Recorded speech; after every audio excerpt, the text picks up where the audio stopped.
Bismillah ar-Rahman ar-Rahim wa salatu wa salam ala Rasulillah.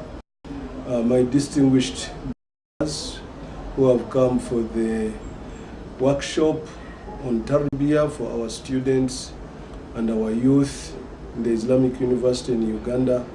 Assalamu alaikum wa rahmatullahi wa barakatuh. I'm recording this to let you know that I'm not there, as you might have found out already, but I am with you in spirit, although physically I may not be there. I want to welcome you to the Islamic University in Uganda and to thank you for coming, to thank all the people who have done all the arrangements, the Triple IT, the organizing team at Iuiu, our brother Slachi from Nairobi, and all the people who have helped to bring this together. We are very grateful and we pray to Allah subhanahu wa ta'ala to reward you. Distinguished brothers, my absence partly explains some of the challenges the Islamic universities in Eastern Africa are having, that of financing. I am in Nigeria to be able to try to find some assistance for the university and also, of course, to recruit students for the university. We pray to Allah subhanahu wa ta'ala to enable us to overcome whatever challenges we are facing, all of us in our Islamic universities in Eastern Africa. You all know that the youth are our future, and we have an obligation as Islamic universities to give them the very best training that is possible within our means. And knowledge is not value-free, so we should pay a lot of emphasis to the moral training of our children. One lesson I learned in Nigeria was when we were meeting a group of parents who have their children in the Islamic University in Uganda. One father confessed. He said he sent his son to the Islamic University in Uganda when the son was not well behaved. He was not respecting him, he was not conducting his prayers, and he was becoming a deviant.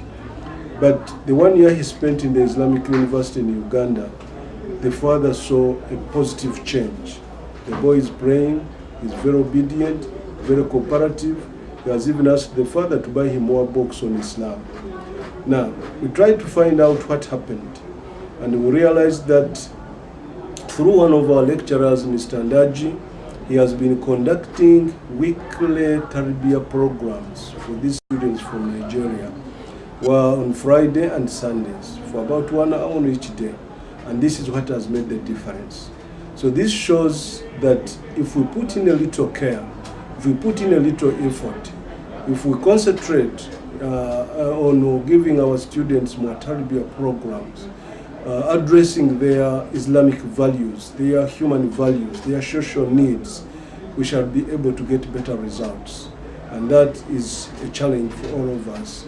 From this lesson, we should be able to see what we can do more in order to make sure that by the time our students graduate, they are not only having good knowledge and skills in their various disciplines, but they're also good Muslims, good human beings, capable of meeting the challenges of living and working in a knowledge-driven 21st century. We have challenges that relate to social media. Technology is a reality in our times, in our days, in our schools, in our homes. And we have a duty to teach our students how to use the technology responsibly so that they can use the social media to work jointly on community projects, to work jointly in supporting each other academic growth rather than watching other destructive materials. So the use of media to enhance teaching and learning in our schools, in our universities, and in the way our students behave and conduct themselves is one of the issues we should be addressing ourselves too. Finally, I want to remind ourselves that universities have 3 traditional roles: to teach available knowledge, create new knowledge through research, and serving the social good. We should be positioning our universities as community universities to address the challenges that our people are facing.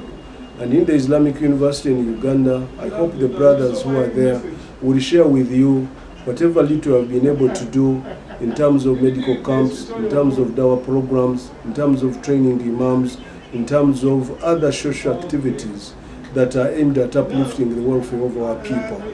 Our universities should get away from the ivory tower and come to the valleys and plains where the majority of our people live, and try to find a way how we can help in solving the many social problems and preparing our students so that when they graduate from our universities and return to their families, they are not strangers in their own families, in their own communities. So community projects that the students should be working on while they are with us can become a central pillar of our new efforts to bring about a new type of youth that will be able to transcend the challenges of modern life. Finally, Islamophobia is a reality, and people are mostly ignorant about Islam. The main cause of Islamophobia is ignorance about Islam. And ignorance not only among the non-Muslims, but even among the Muslims ourselves. Lots of Muslims don't understand the basic messages of Islam and do many wrong things in the name of Islam, and by so doing create a very bad image for Islam.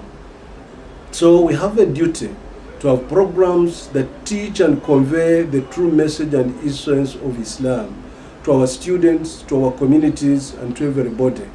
And the use of the media in this struggle is going to be a central pillar of our strategy. So we need to be able to find FM radio stations, newspapers, magazines, khutbahs, and other media that through which we can convey the true message of Islam.